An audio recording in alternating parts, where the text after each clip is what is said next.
Hey everyone, it's Justine, and today we are going to be interviewing Forrest Neal, who's an expert in meditation. And for those of you that don't know me, my name is Justine SanFilippo. I'm a nutritionist, a Reiki master, and an author of the book Lose Your Inches Without Losing Your Mind. And the reason I'm starting this interview series is my goal in life and my purpose in life is to help people find their balance in mind, body, and spirit. And Forrest has been nice enough to be my first interviewee. And so thank you for that. Yes. Thank you so much for having me on. Awesome. So I met you, it's just funny how things work. I randomly decided to go to a retreat in Sedona this past August.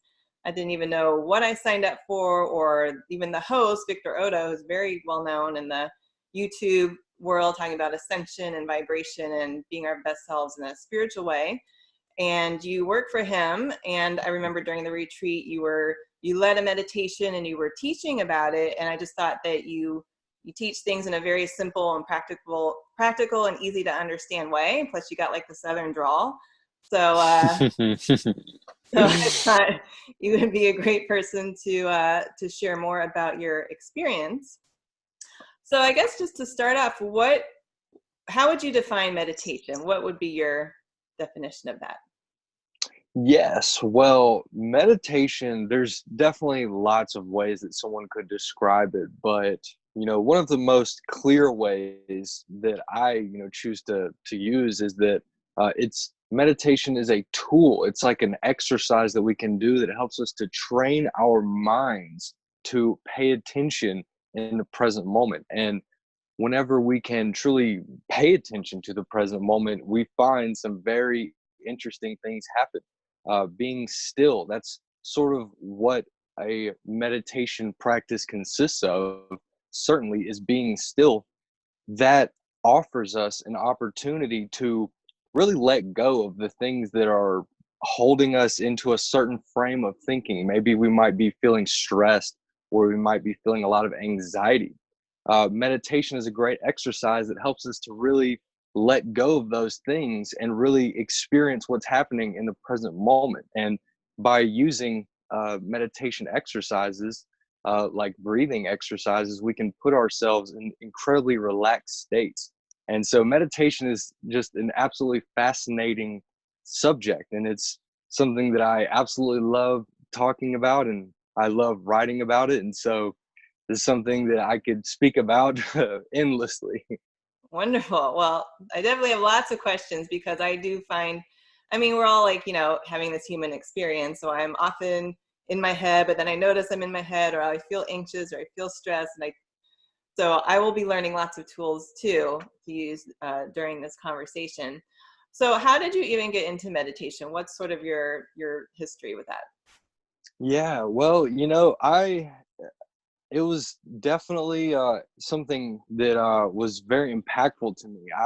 It's kind of like a long story, but to really just put it in the most important details, I was taking a lot of prescription ADHD medication, as I was diagnosed with ADHD multiple times, and I really just didn't like how the drugs made me feel. And I didn't really think that it was worth living to feel that way. I mean, the drugs just really weren't good for me, and they weren't taking me down a good path, but I had really no other option, especially after you've already started forming a dependency to these drugs.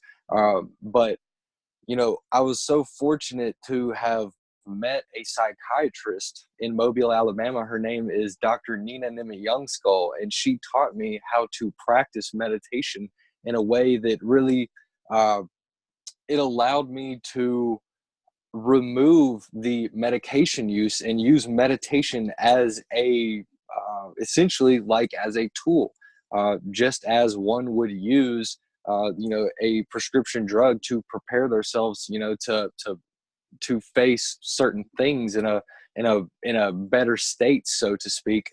Meditation provided that for me in a much more just clear, more relaxing way. I didn't feel intoxicated. it really just provided all of the benefits that the medications did, but without needing to actually take anything. And so obviously learning that, it was fascinating to me. It was like, the answer to so many issues that I was facing in my life. And so, meditation really just took over once I began to understand it and practice it. So you're on 3 different medications, and you met this Hmm. psychiatrist who, I guess traditionally we would think would give different medications. And Hmm. he was, unique enough to have this alternative method to teach you. So how long did it take, sort of like weaning yourself off the medication and doing the meditation? Like, what was that sort of transition process?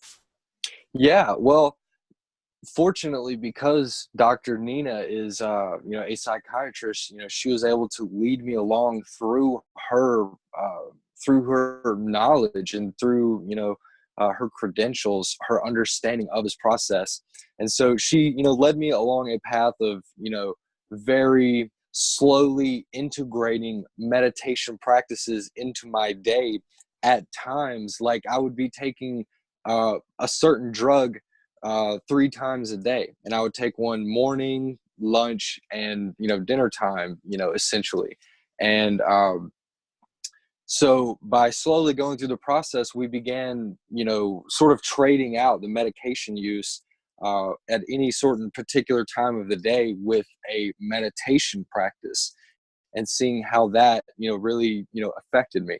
And so it was something where I gained confidence very quickly in how meditation was really influencing. It was Meditation is very powerful, and for the results to have happened as quickly as they did, I have to admit, I was surprised, but I think it has a lot to do with how great my teacher was, and for her to be so amazing, and I just can't help but speak about her because she just was so helpful to me. So that's how I would say she has helped me.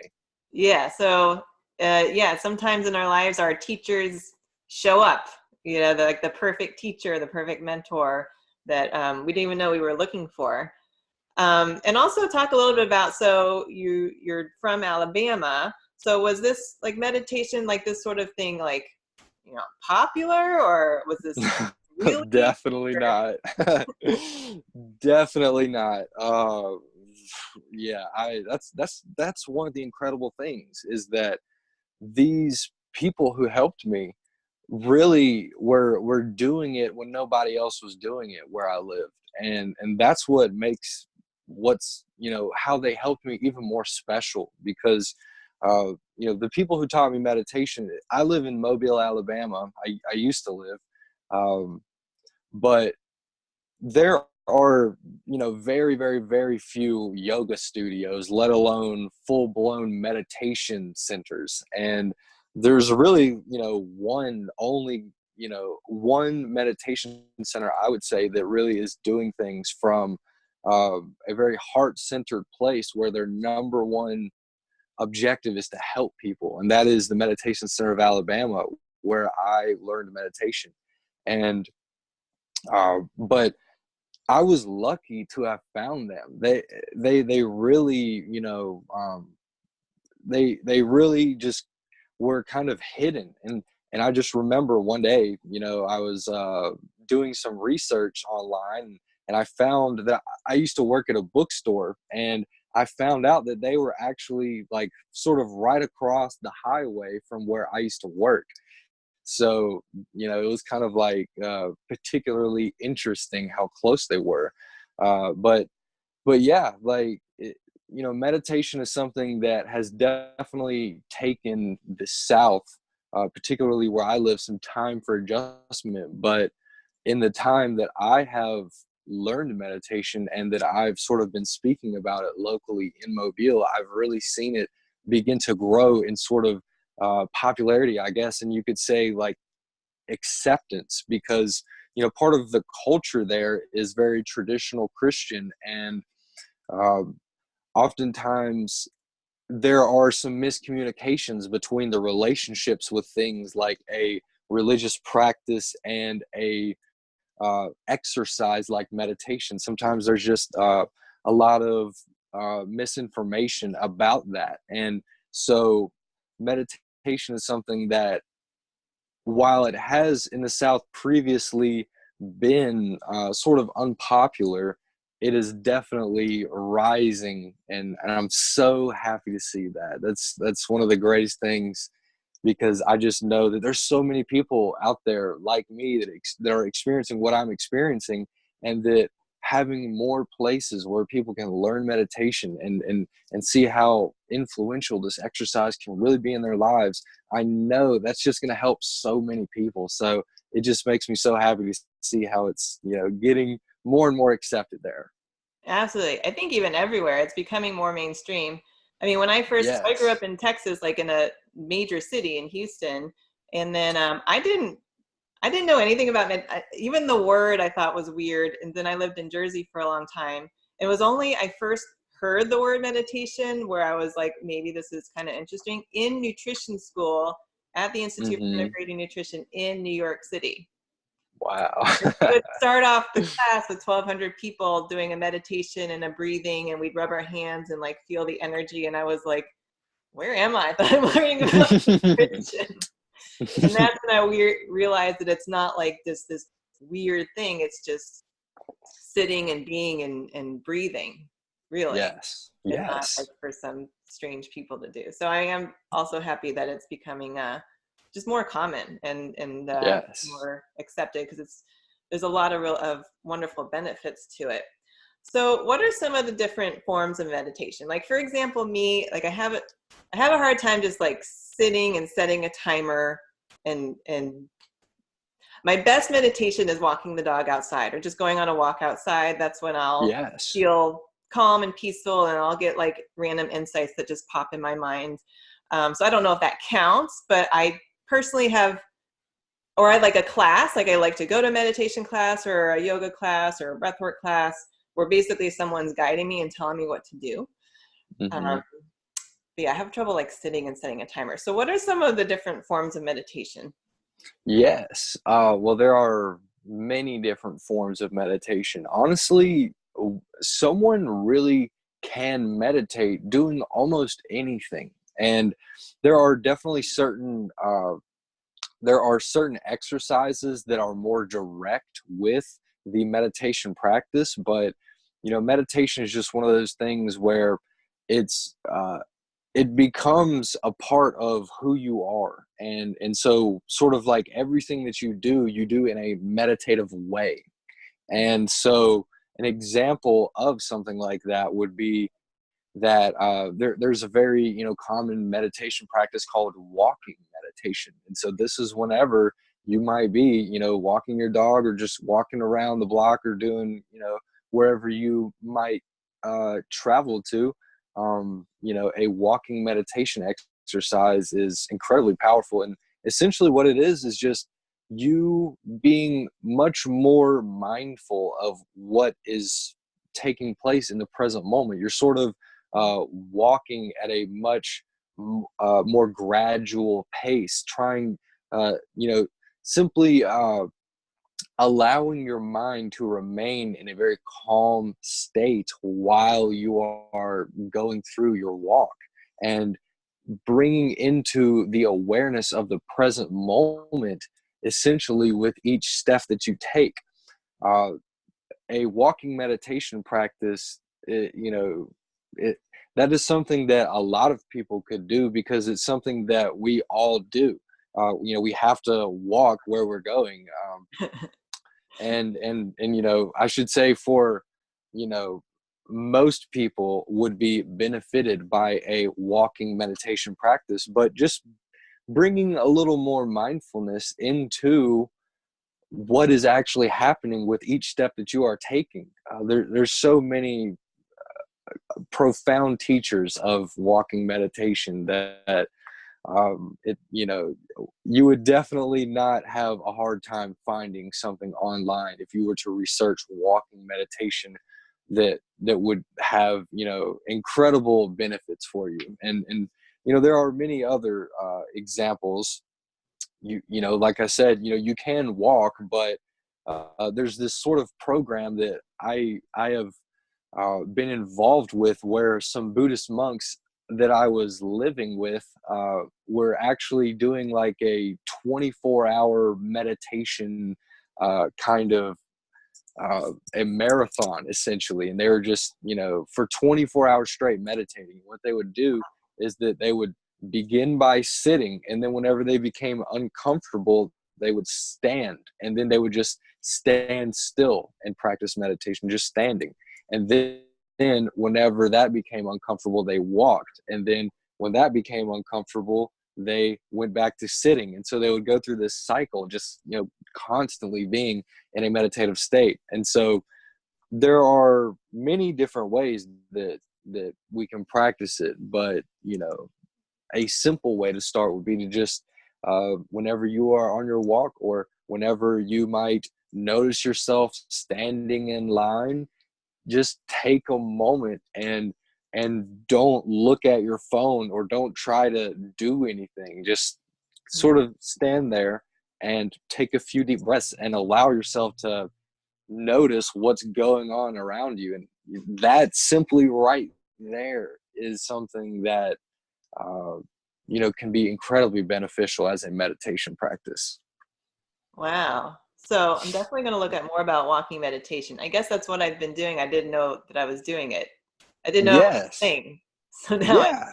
know. Oh, yes. And I like the idea of being more present in anything that we do. Um, I want to talk a little bit about manifestation, because I feel that Okay. when we're more present and we're not thinking about the future and we're not thinking about the past, which is, I'm sure there's a point where we can get to being like that often. Like, you know, was it Eckhart Tolle? Who's the guy? Yeah, Power of Now. Mm-hmm. You know, Yes. that's like, okay, if I can get there, great. But do you feel that being more present and with different forms of meditation helps with manifestation? And if so, why do you think that is?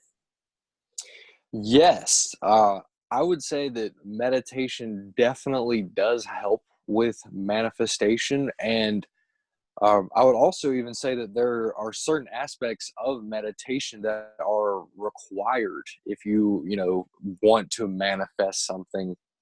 And for example, uh, you know, what I've experienced personally is that by me allowing myself to focus my full amount of energy into like a visualization that I might be experiencing from a first person perspective, sort of like imagining, you know, that I'm experiencing something. Um, you know, I could give an example here. You know, there's kind of like, there's a time where one of my goals was to like write my book, and I ended up you know, I ended up writing it, but the whole visualization that I had was there was somebody who was on stage, and they were speaking to an audience, and they were giving a presentation, and the particular slide on the screen of the presentation was their book. And so I wanted to essentially experience that. And so I you know, took a screenshot of that, and I wanted to like speak on stage about my book.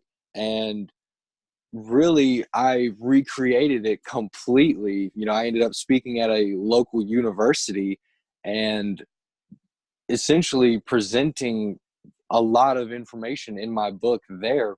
And the whole reason why I would say that I was able to make something that specific uh, something that I personally experienced was because my mind was constantly in a very clear place, and I was always seeing what I wanted to experience very clearly, with like even more precise details of, you know, what I wanted to experience. And so it sort of allowed me to engage myself even more than I would normally have been able to had I had a consistently distracted mind, or I wouldn't have visualized as much. I wouldn't have put as much attention and sort of like reminding myself, oh, there's something that I'm working towards. And that gives me a spark where I'm thinking, what's the smartest thing that I could be doing right now? That's reminding yourself. That's a mindfulness thing, which is directly part of a meditation practice, being mindful of,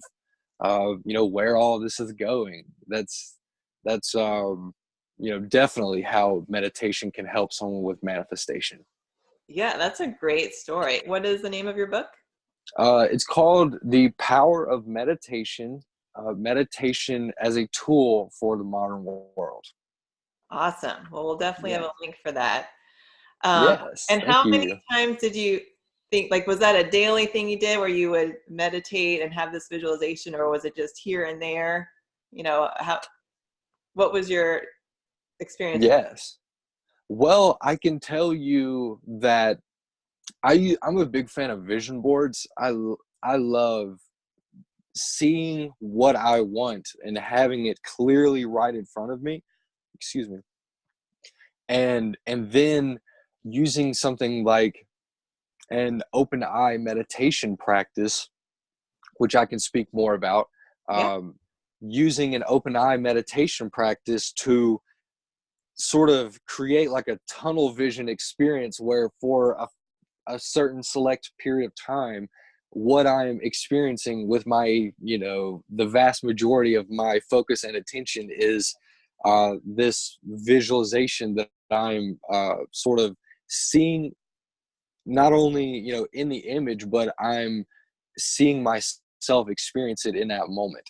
Uh, so it's the whole open eye meditation, the thing about that is a lot of people, the general idea is about meditation is that it's sort of like an exercise that we do whenever we close our eyes. But as I was referring to earlier, with walking meditation and with other practices, it's definitely possible to keep an open eye whenever you're practicing. So it's sort of, in my opinion, it having an open eye meditation practice helps you to very directly apply the meditation to the environment around you, and that can really be beneficial, in so many ways, for you just be able to focus your attention on what you may be particularly experiencing in your environment around you. And in this example, I'm referring to the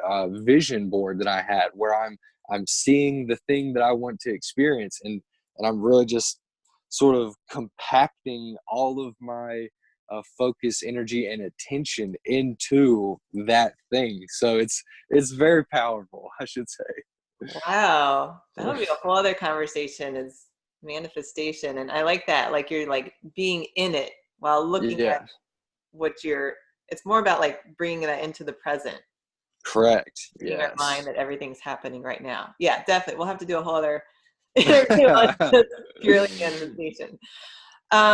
So if someone wanted to, well, here's one question that I've thought of, and maybe Hmm. other people are wondering it too. Is there any way to do meditation wrong?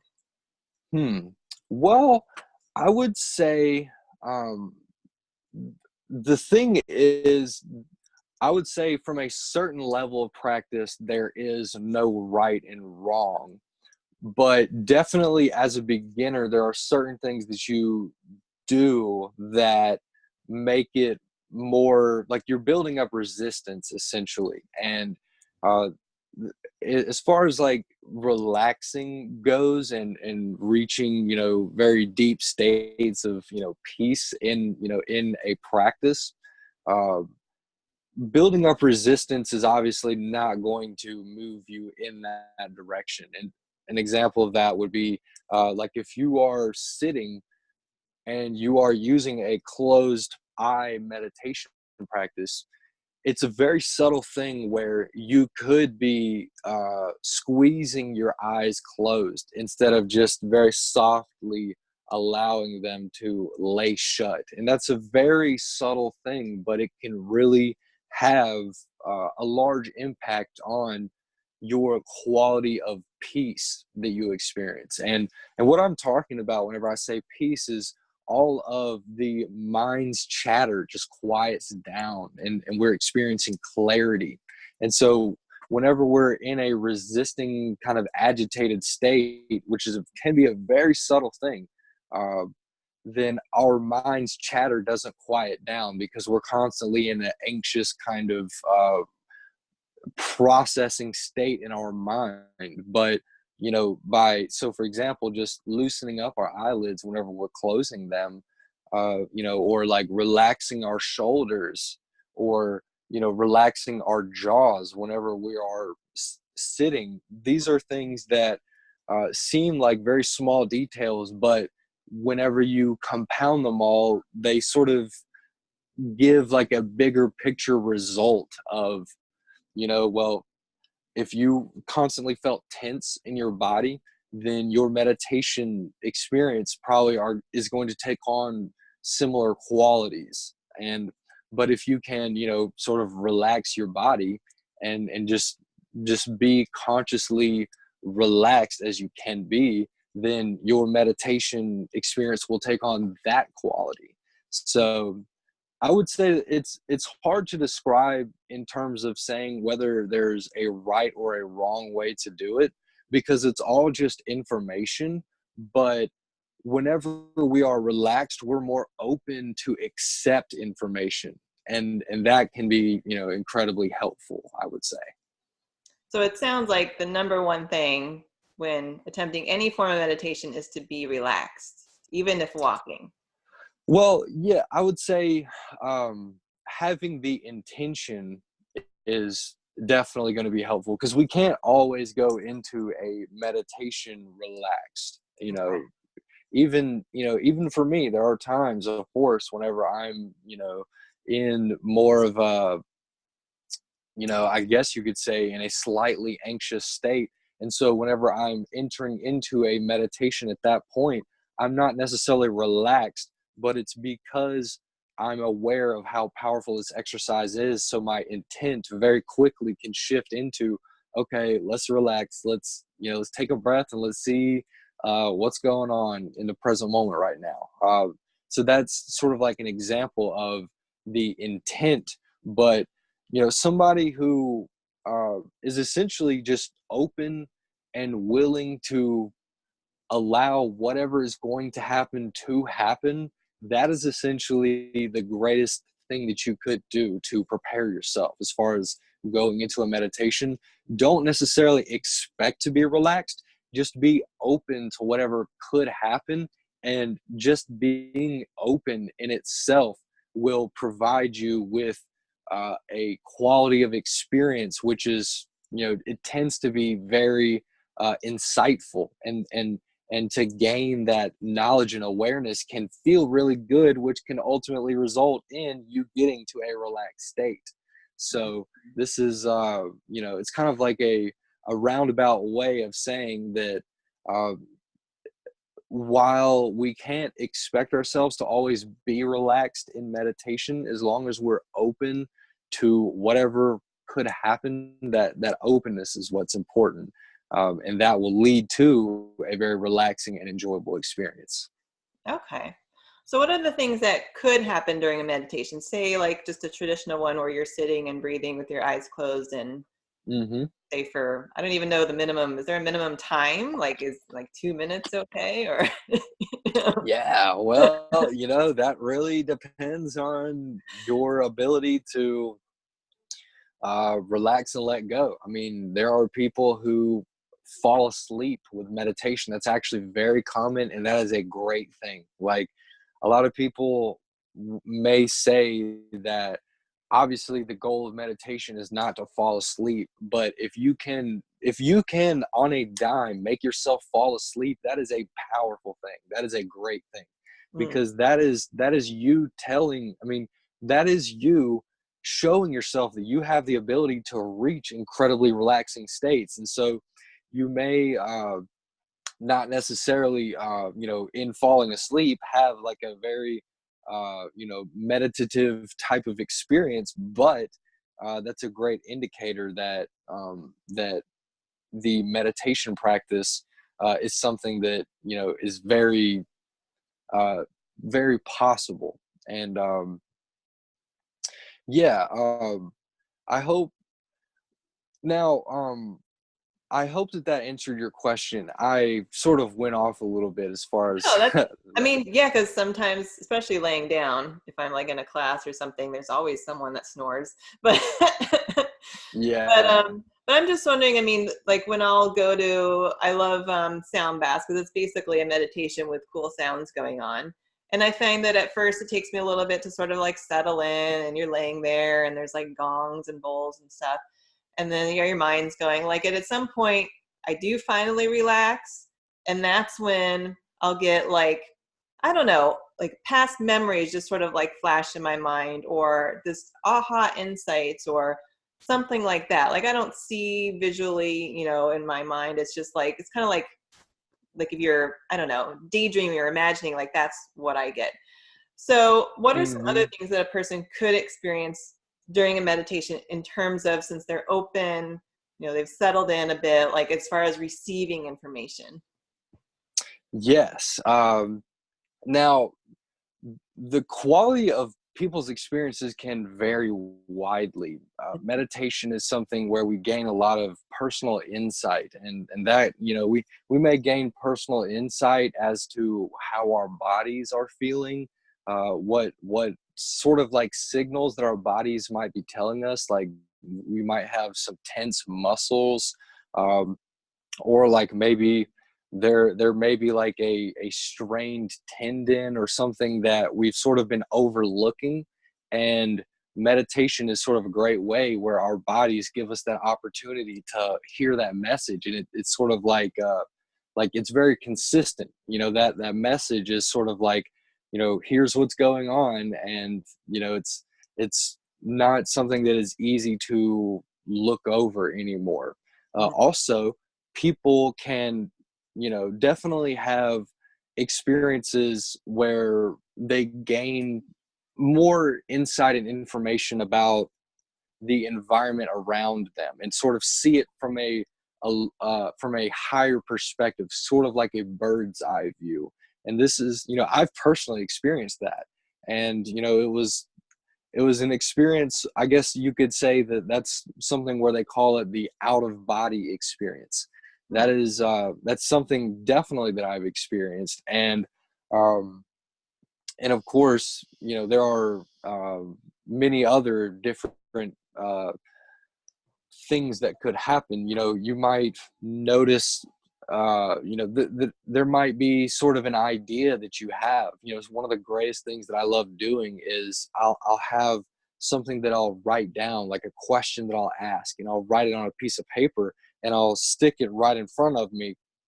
And then I will sort of meditate on it, and I'll allow myself to relax and then sort of return my attention to that question. And getting in a meditative state is, very helpful for seeing things from a different perspective. And so you gain more knowledge and insight than you might see if you're just constantly, seeing things from, your own perspective. If you see it from a different perspective, then, you might feel a different way about certain things happening.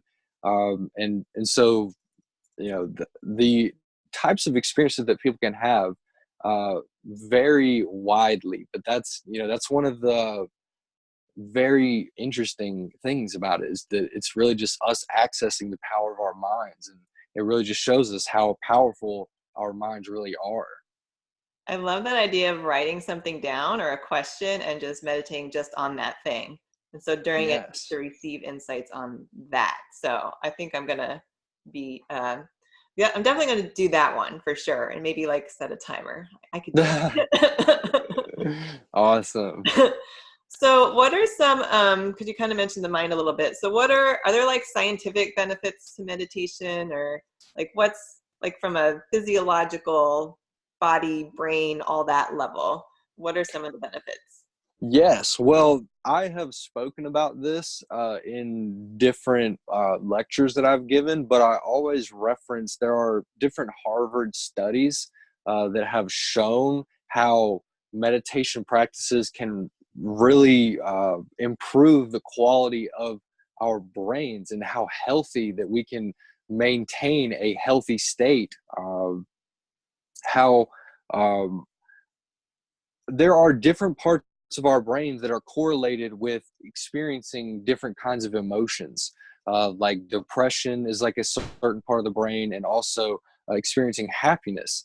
And whenever it's been shown through Harvard studies that the parts of our brain that are correlated with the more positive emotions of, happiness and relaxation and joy, that those parts of the brain actually grow in density. So they're becoming much more, I guess the technical way of saying would be that the neural pathways in our brains are intensifying in those areas. And so that becomes more of a very strong thing that we experience regularly, with our lives. And one of the most interesting things that I have seen is that there are certain Buddhist monks who have gotten their brains, they have had their brain waves measured while they're practicing meditation.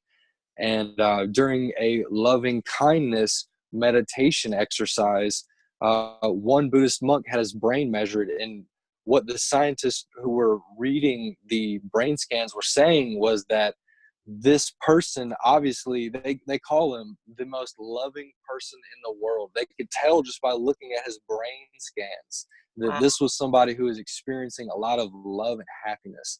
And so that is that is a very popular example of how meditation really can influence us physiologically speaking, in our brains. And there are obviously, many benefits that come with being in a much more relaxed state, experiencing less stress and anxiety.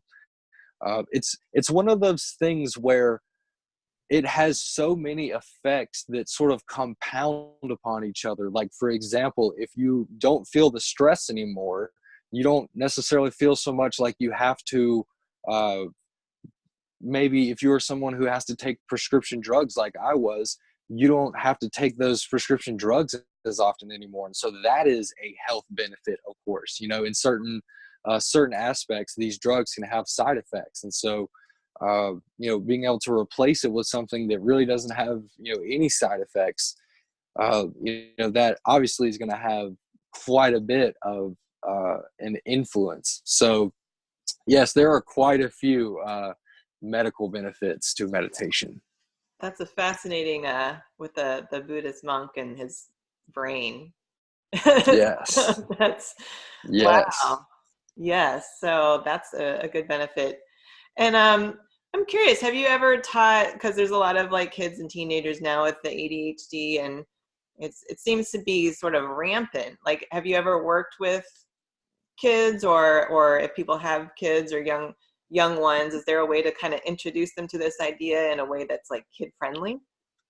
Yes. Well, um, there are definitely different ways that something like this could be beneficial to someone. And there's all different reasons why someone might be described as experiencing ADD and ADHD. And of course, I am not a medical professional. I tend to refer answers like to these types of questions to Dr. Nina, because we speak, and oftentimes when we are asked these questions, she's obviously the medical professional who can really speak from the most knowledgeable place about these things. But what I can say about my own personal experience is that uh, I have seen so many people that I didn't think would be diagnosed with ADHD actually be diagnosed with it. And um, it really has kind of shown me in certain ways that I believe that ADHD and ADD could be a legitimate diagnosis, but I believe that it's sort of like a manifestation of the society that we're living in as well. I think that has a huge component of the way that we're living our lives. I believe that has a huge component as to why uh, there are so many people who are experiencing this, because it's how I would say it is that we're obviously living in an incredible time of advancement, with technology and the internet, and there's just so much information everywhere for us to gain, and on our phones, which are, tend to be in our pockets or somewhere very close to us. We have access to, like, all of the world's information. And so at any moment, we can just flood our brains with endless things to think about. And I believe that a lot of this experience of anxiety and stress and the inability to focus is because that is a huge quality of the society that we're living in. We're constantly being inundated with information. We're forcing ourselves, like, with social networks. I tend to try to stay off of social media as much as possible, but it's easy to just get caught up in looking at one person's pictures, and then you start looking at a bunch of people's pictures, and then before you know it, you're looking at people's pictures, you don't even know who they are. And it's Yeah. like, it's just like there are so many ways that in this time that we're living in, that we can be distracted. And it's also as well, we're kind of being forced through like a funnel. We have to do certain things and act a certain way, and make certain decisions that make us sort of like a productive member of society, which is becoming an increasingly harder thing to do, which is also why the amount of drug use in America, as far as prescription drug use, uh, I there was a study that was done, or a survey, I should say, that discovered that the United States consumes over 80% of all of the world's prescription drugs, just the United States. And Wow. so the amount of prescription drugs that are being used right now, in my opinion, has a lot of that. The reason why that is happening is because the society that we're living in is so fast paced. There's so much going on. It's hard to really relax and enjoy the present moment, because, especially if you're, someone who works very hard, if you stop for a moment, you would be worried that somebody's going to pass you, that you're going to miss the opportunity. And that's a very common thing, in our society. So uh, I would say that it's, our society has needed, something like meditation so much that it, it's really like, at this point, meditation, from my perspective, is not weird and crazy at all. And I know that there are a lot of people, of course, who would agree with me, but it's like, um, once you can really sit with a meditation practice and then experience a very peaceful quality of mind, it begins to feel like that is the real normal. Like, that's how it's supposed to be. It's not supposed to be us constantly feeling, just our minds going everywhere, our wavy, sort of emotional patterns. It feels much more rooted in a solid foundation, that being in a clear state of mind is the more normal, so to speak, mind state of what a human being should naturally be in, as opposed to living this incredibly chaotic life where, there's just so much going on. So anyways, I would say that so once people can understand meditation from that perspective, it's incredibly easy for them to get into it, even if they're young, because they begin to understand, oh, it's not my fault that I feel this way. It's literally because the environment around me is going crazy, and I have to be able to manage myself in Yeah. this. And so, it's something that really, regardless of your age, I've seen people as young as, I should say, I've seen kids as young as 3 years old be taught meditation. Wow. So yes, it's definitely something that can be done. I think it almost seems like necessary in this day and age, because we are Yes. updated so much, and technology is a wonderful thing because now we're more connected than ever. But at the same time, people still need to, it's all about finding that balance. And I think people are craving more in-person connection now, and just their, like, being in nature, and just, everything needs to find a balance. So I think we're balancing out more, which is why meditation in general seems to be more of a thing. And even like exercise can be a form of meditation. Anything where you're just like being with yourself, you.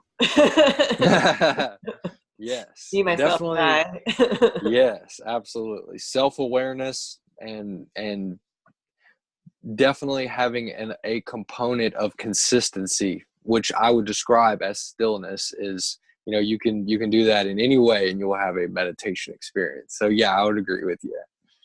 I'm curious now, what is your meditation practice now? Is it like hours? Like, where are you now? Curious. Yeah, well, I do a lot of different things. I should say that what I enjoy doing, what really just makes me just so have really just the really deep quality of meditation experience that I want to have, I'll do something that a lot of people, I don't know what they would think about it, but I like to go into places that are really like, I personally like to go to places that are very chaotic, somewhere where there's a lot of people, there's a lot going on. I enjoy doing that because I'll give you an example. You live in LA, so Yeah. I would go to the Santa Monica Pier, and I would go on the boardwalk, and I'm sure that there's lots of people there all the time, and it's a very touristy location, and so I would go there, and I would literally just sit, in the middle of everybody and everything, and I would just sit there, and I would really allow myself to enjoy that moment. And there was obviously a lot going on. I purposefully picked the most chaotic time. It was like right at sunset, like on the weekend. There's just every second it's like a tornado of people, and I wasn't even off to the side, like where the vendors are, or where the shops are. I was real right in the middle of like the walking lane, and I was just sitting there, and people were like walking by, and like obviously people were interacting with me while I was just sitting there. But that was I love doing that because that's something that really brings to my awareness just how awesome the present moment really is and how big it is. And it's such an immense thing. And for me, I would say that it's like it's easy to meditate whenever we're in like a very peaceful kind of place. And of course, like if you're a beginner and you've not experienced meditation before and you're still learning this, the easiest way to learn it would be to go to a peaceful place. So what I'm just saying is that after a certain amount of experience that you gain with a practice, it's sort of like digging deeper into your mind and discovering more and more of your subconscious thoughts and who you really are and what matters to you. And these things come to the front of your attention, and in a peaceful place, a lot of times those thoughts, they I should say the environment is engineered so that those thoughts don't arise, because the whole point of being in a peaceful and relaxing place would be to be very peaceful and relaxed and very clear. But whenever we can sort of agitate our minds purposefully to allow that deep rooted stuff to come up, we can really gain a lot of self-awareness from that. We can learn a lot more about ourselves and what really matters to us. Like whenever you're surrounded by hundreds of people, all just walking around, living their own lives, having their own conversations, and then there you are just sitting there around, just surrounded by everybody. it really just puts into perspective how what we might think of as important can really sort of change depending on the environment that we're in. And like, there are certain things that I might think are incredibly important whenever I'm by myself, because I might sort of be locked into a certain perspective. But whenever I can, be in an environment where I'm surrounded by people, it sort of, as I was referring to earlier, gives me like a perspective from seeing things from a higher vantage point, like from a bird's eye view, where I'm seeing, a much larger picture of what's going on around me, not just me. I can see, sort of what might be going on, way further down the boardwalk, just because it's sort of within my awareness. I sort of remember it whenever I walk by, so that mental image of what's going on around the boardwalk is sort of there. And that's what I would say is just really beneficial to me, is really, I would say, like, challenging myself. And that's what I'm really into, is like discovering what makes me feel like really anxious, and then just going there and sitting in that and just seeing what happens. I'm going to allow myself to feel whatever I need to feel, but just identifying, what to me puts me in like a weird funky state, and then I'll just purposefully go there and sit in that.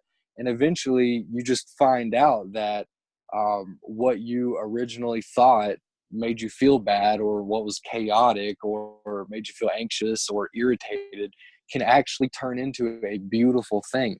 And that just being able to understand something from like a different perspective, whenever you shift from thinking about something in a really negative way into thinking about it in a really positive way, that's obviously going to shift the experience that you are having, while you are living in that experience. So that's something that um, I sort of lead people along into, but that, I should say, is more sort of further along in the pathway of someone who's already sort of gotten into meditation, and is at least willing to do something like that to see what could happen. So Yeah, it's that's interesting. But it makes sense. I guess you've been doing this a while, and you got into meditation because you had like the anxiety and all that. So literally, you just stick yourself in there to keep your own personal growth going. And Santa Monica Pier is nuts. I mean, yeah, I could be there for a short period of time, and then I'm like, I just need like peace and quiet. So yeah. maybe I'll get there one day to sit and be. But okay, so if someone's not quite there yet, Mm-hmm. and they're just starting some sort of meditation practice, what are like a few steps that you would recommend for them to take? Okay. So I would say, if someone was new and they were wanting to sort of ease their way into this, what I would say is, the most important thing is, when you are new, to have somebody who is already familiar with these states to guide you along the experience. And so you can do that at either a meditation class that you go to, or you can get a guided meditation and do that. And the reason why that's important is because this person who is leading you along, if they are an experienced meditation practitioner, then they can sort of transfer those feelings from the experience into you, because you're sort of following their pathway of instruction. So, they might, for example, tell you to breathe at certain periods of time, take deep breaths in through your nose, out through your mouth, and then sort of give you a bit of guided instruction on how to manage the different things that could come up to the front of your attention while you're experiencing the meditation.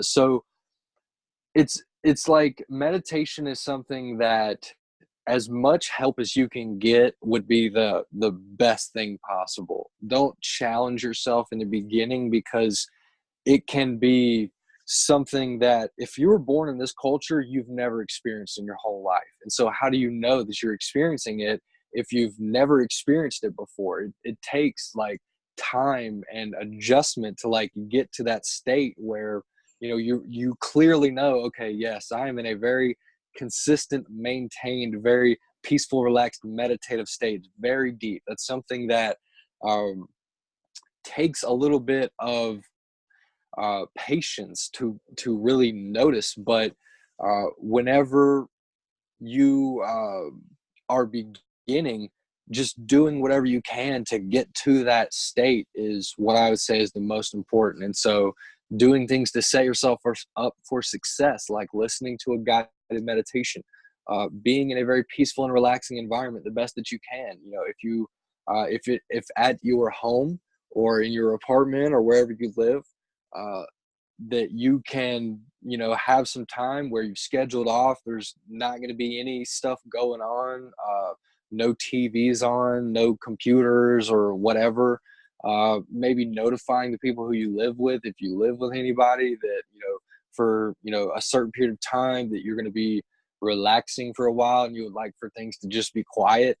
Uh, Doing whatever you can to just set yourself up for that peaceful and relaxed state, kind of like creating the environment around you that is very peaceful and relaxing. And so that way you are influenced by it positively in a direction that you want to go. So if your environment is very peaceful and relaxing, you will tend to take on more of that type of a quality feeling inside. You'll feel very peaceful and relaxed whenever everything that you see and everything that you're surrounded by, has like a very uh, relaxing sort of feeling that is sort of connected with it.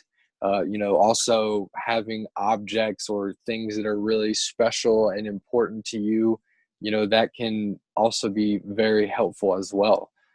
So beyond that, there is a certain meditation exercise that I have practiced. It's very simple.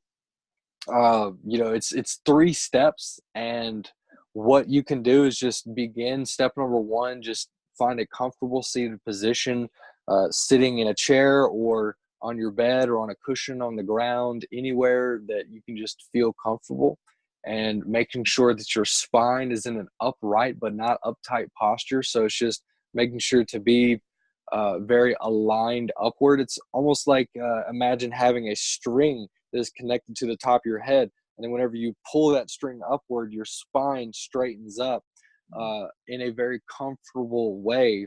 That is, sort of like the correct posture to maintain yourself in, so that you don't fall asleep, but you feel very relaxed and alert at the same time. So, you can cross your legs or whatever comfortable position is for you.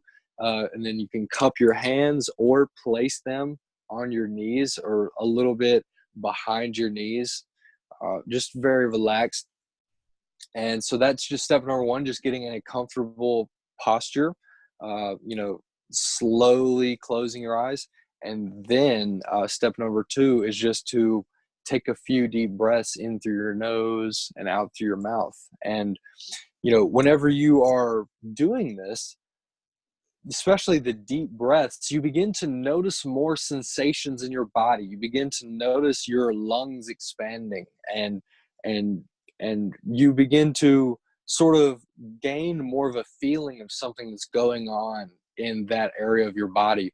And that is something that you can place your mind's attention on, just noticing that feeling with each inhale, that stretching feeling, just noticing with each inhale how it's coming up, and then continuously doing that back and forth. You are inhaling, noticing that stretching feeling or any sensation that you might be experiencing, and then exhaling, and then your mind will, occasionally wander off whenever you are focusing on that feeling to gain from each inhale and exhale. But that's part of the meditation practice, is just simply noticing when your mind has wandered off, and noticing you might be thinking about something, or experiencing some kind of emotion, or having some sort of really intense thought about the future or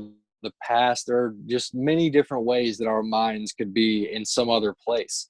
But just you noticing that your mind is not on your breathing, that is an excellent thing. And that really brings you to step number 3, which is to just simply notice that your mind has wandered off, and then to use that as an opportunity to return your attention back to the object of meditation, which is the feeling of with each inhale and exhale. So you might have noticed how uh, your mind wandered off whenever you stopped taking the deep breaths. Mm-hmm. And, that ultimately, whenever you're in a very calm and relaxed place, mentally speaking, mentally and physically, you don't necessarily have to continue breathing deeply. You're sort of maintaining that mindset, and our minds can wander off. But um, by you noticing that you are not in that peaceful, relaxed, very still place anymore, by you just returning back to breathing deeply, that will sort of re-engage your mind back to what's going on. Like, you're feeling this way right now.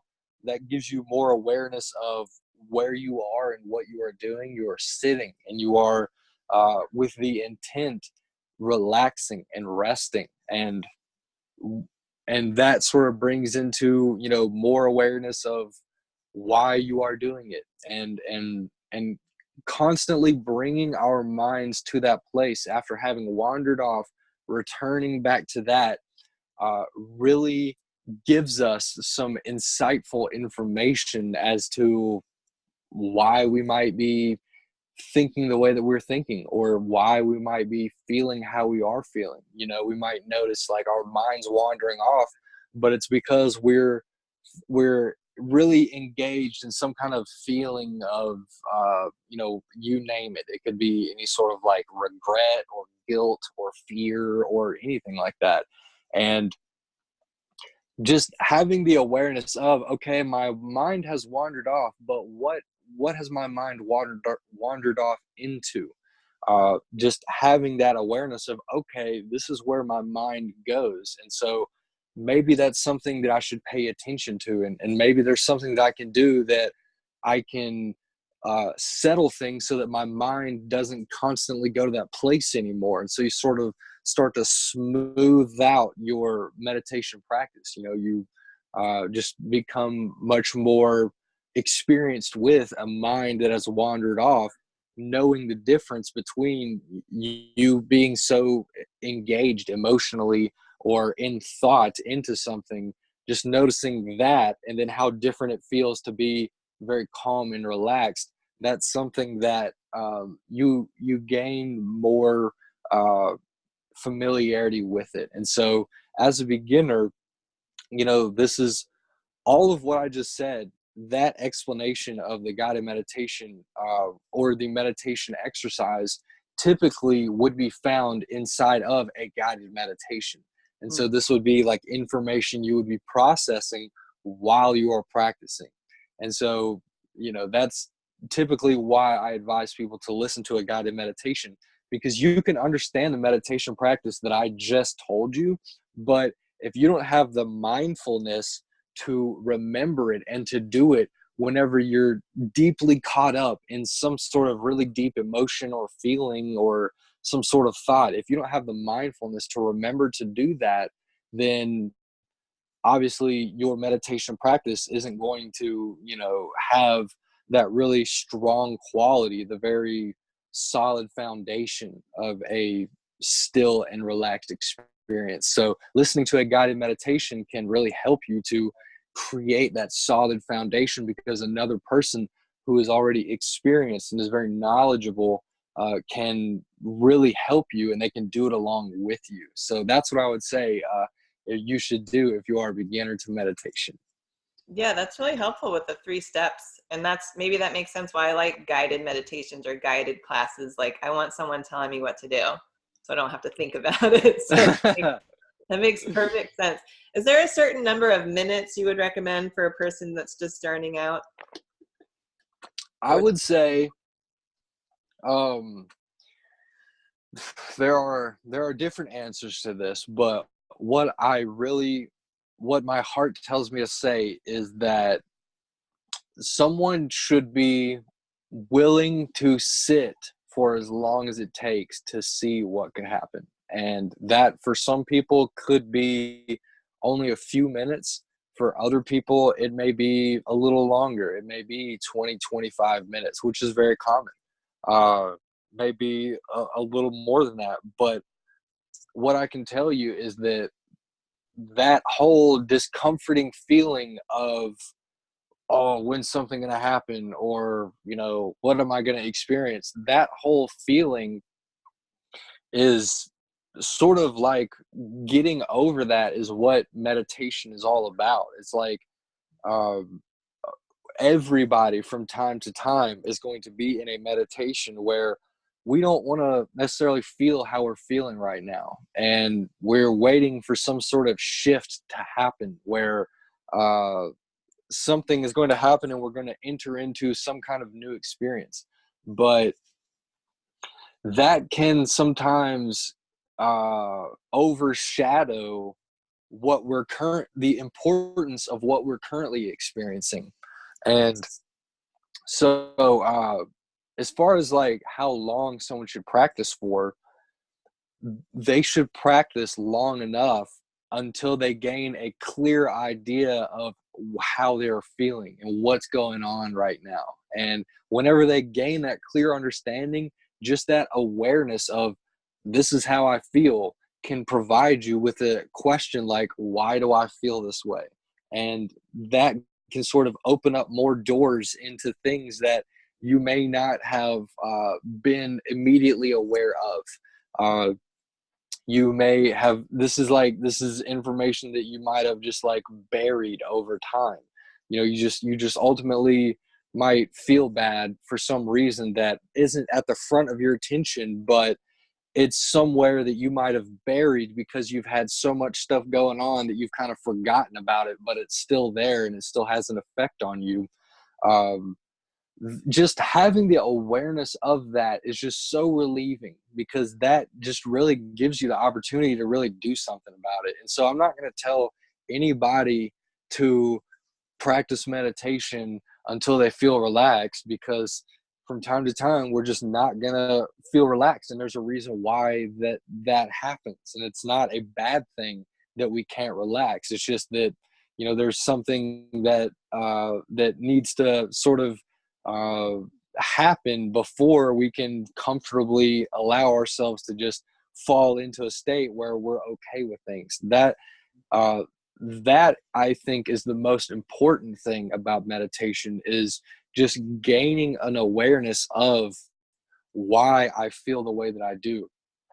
Because whenever we gain the understanding of why we feel the way that we do, as as I've expressed previously, is that it gives us the opportunity to do things to feel a more preferable way, to sort of structure our days that we are spending, all of the events that we're doing, all the actions that we're taking in our days.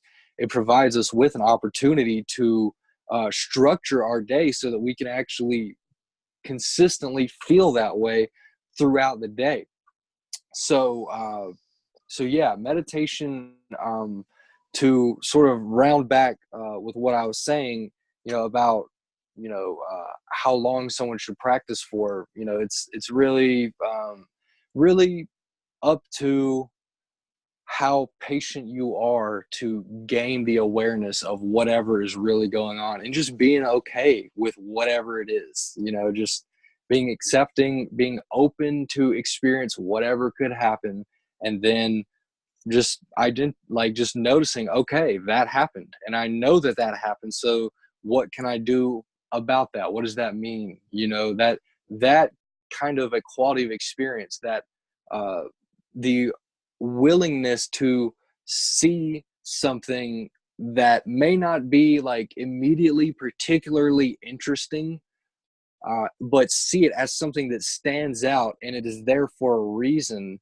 That is the type of awareness that you gain that is very important. And so that's what I would say as far as, how long someone should practice for. I know that was kind of a longer answer, but I think it's really important that people have like a clear understanding of what could happen in a meditation practice. And sort of like, I mean, the really the question of how long I should practice for is kind of like, it's in a sense a question that really, how can I say this, the question itself kind of it kind of promotes an idea that there is a time, and really it's really just as long as you feel comfortable, and as long as you get something out of it. So that's what I would say. Really complicated answer, I'm sorry. I'm really actually hearing that answer, because I'm always like sort of the person, like, if someone says do this, this, and this, like, goal oriented, step oriented. I've always been like a logical thinker, and now I'm like more balanced, but I always was like an A student, so if someone said meditate for 20 minutes a day, like I would do it. But I kind of like your answer, because it's like, well, maybe I'll have this sort of awareness of me being however I'm being. Maybe it's before 20 minutes, or maybe it's after. So it's not really like a grade to get, or a gold star to get. It's more like sort of that self-awareness and learning more and more about you, and keep peeling layers of you. Yes. Your answer was actually really like a breath of fresh air. Like, I don't have to achieve a certain goal each day, and I'm not getting graded for it by myself. Yeah. Well, that is something, that's a question, honestly, that I've received very commonly. That's a very common question. How long should you do it for? And, I've spoken to many people. I think it is definitely like it's been a common thing to think that there's a certain amount of time, like 20 minutes or 10 minutes or 5 or whatever. But I think I don't mean to say that there's no value in that. It's just that that's more of like a guideline. And really, I would say that's like it's kind of like putting a fence around you, so that you just make sure to give yourself enough time to practice. If you're completely new, you're not someone who just like does it for like 2 minutes and then like, oh, I don't feel relaxed after 2 minutes, I guess this doesn't work, I'm going to quit, So like they will tell you, just wait 20 minutes. But the thing is that 20 minutes itself is just like, it's not the best answer that you can give. It's not the most honest, true way of thinking about it. It's just really like, it's a guideline, a way of just making sure that whoever is trying it, in my opinion, is giving themselves enough, practice. Like they're committing. There's a certain level of commitment to, I'm going to do this for 20 minutes. But as I just said, sometimes it can take much more or less than that. So I base it much more on a quality of experience rather than a specific, time that passes to really justify, if I've given myself enough opportunity. So that's what I would say. Yeah, got it. I like that. So if people wanted to either work with you, learn more about meditation, your book, your videos, website, like what do you got for us? Where can we find you, and how can we learn more? Yeah, well, I have a website and I have a YouTube channel. It's Forrest Neal, ForrestNeal. I have my name is like, the whole thing is just spelled weird. So, but Yeah, so I have a YouTube channel and I make videos about meditation, and I'm just so passionate about that. I love, making videos is just amazing. I speak from time to time. So depending on whatever city that I might be in, I tend to like promote that. Um, but currently right now I've been working on making a meditation course, Mm. and that's something that I'm very proud of the way that it turned out, and how helpful it's already been for the people who've already joined in. I've received numerous emails from people saying, that it's great and it's really helping them. And so it just makes me so happy to be able to provide something for people that really does help them. And because I know, uh, I have gone down, to some of the deepest, darkest depths of life. Mm. And, um, parts of me that just felt so just, not only disgusted with the world, but disgusted with myself. I've gone to those places, and I'm just so grateful and so thankful to not be in that place anymore, because of how powerful this exercise really is. And really and truly, to be able to go from being in that just yucky state to being in the place where I'm at now, where I'm just enjoying just my whole life, everything that's happening.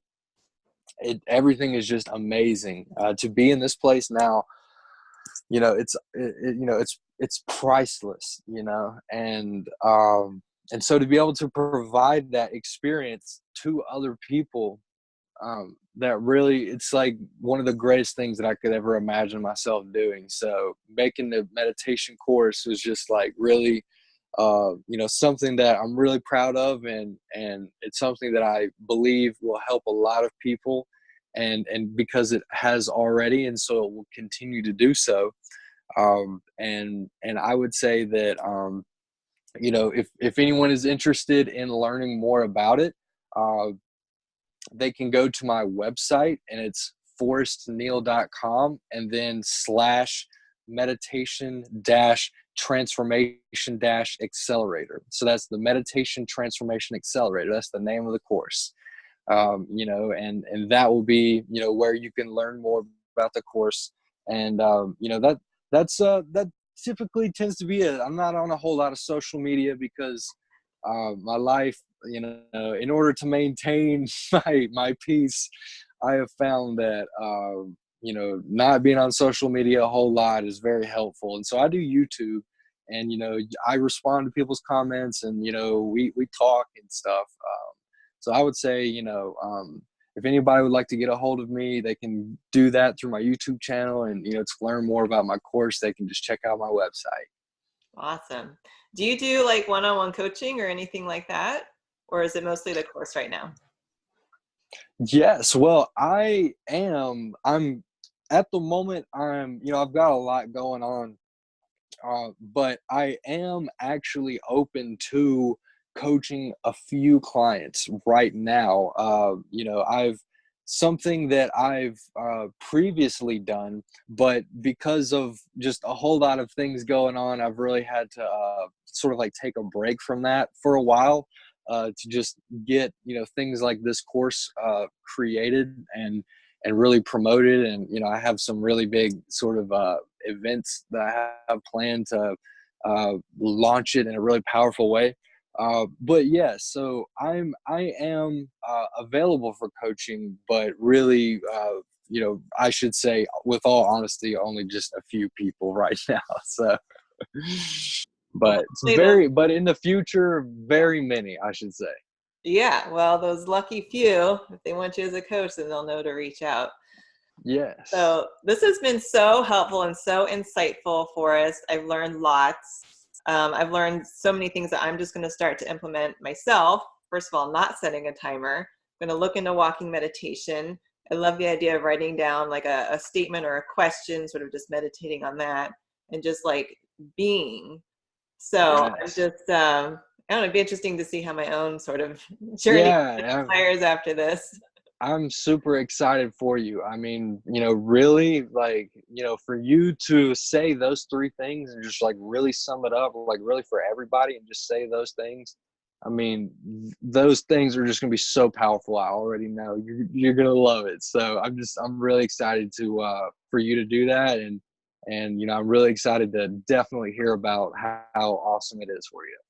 Okay. Well, I will keep you updated. So thank you so much. And to anyone who's new to us on YouTube here, thank you for tuning in, and we'll post all the information below. And yeah, just really appreciate your time and all of your wisdom. So we appreciate you, Forrest. Well, thank you so much, Justine. I really appreciate it. All right. Well, thanks so much, and we'll talk later.